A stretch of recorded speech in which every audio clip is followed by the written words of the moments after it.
Team, this is George. Hope you've been enjoying our class together. And we have a couple big assignments coming up. Well, not big, we've been working them all the way through.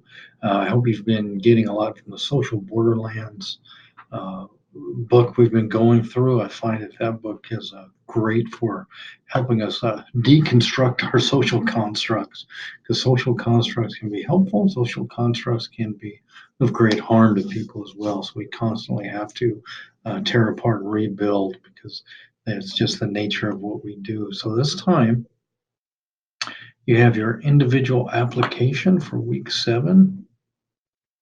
And here you're going to take an individual from our book, Social Borderlands. You're going to write about them.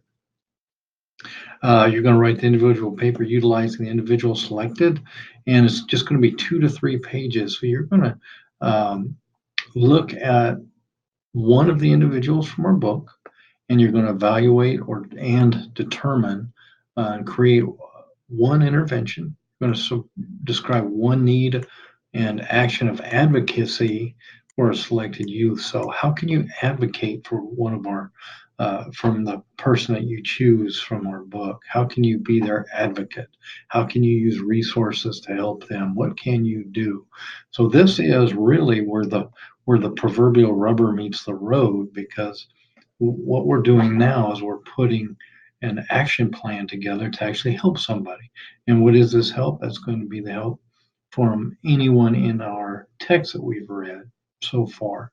So, what do we want to do? How are we going to go about it? So, think of it. Feel free to take it personal, because it is personal for the people that we would be building this for.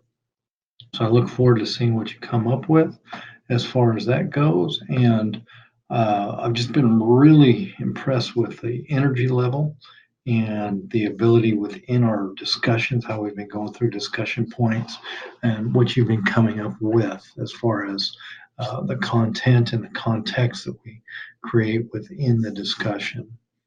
And we have one other reflection this week.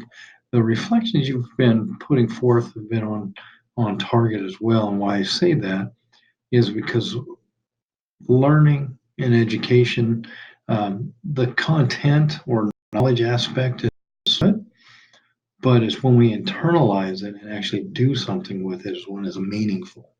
So that's what our reflection is meant for. So I appreciate everyone, how hard they've been working in our class, and I'll have your feedback to you for the last week, so from week 6 by tomorrow. And just have a fantastic week. Keep up the motivation. And I'm not going to do a live session this week because it's kind of difficult to make a good time for everybody. We're all have different lives, which is a wonderful thing. So, with that being said, feel free to contact me via text, email with any questions. We can solve it over email. If we need to jump on a quick video conference, we can jump on a quick video conference. But let's just work through any issues before um, we get too close to the end of class, so we can just overcome it, turn things in, and move on, because you've been doing excellent work. So let's just finish strong. Have a great week.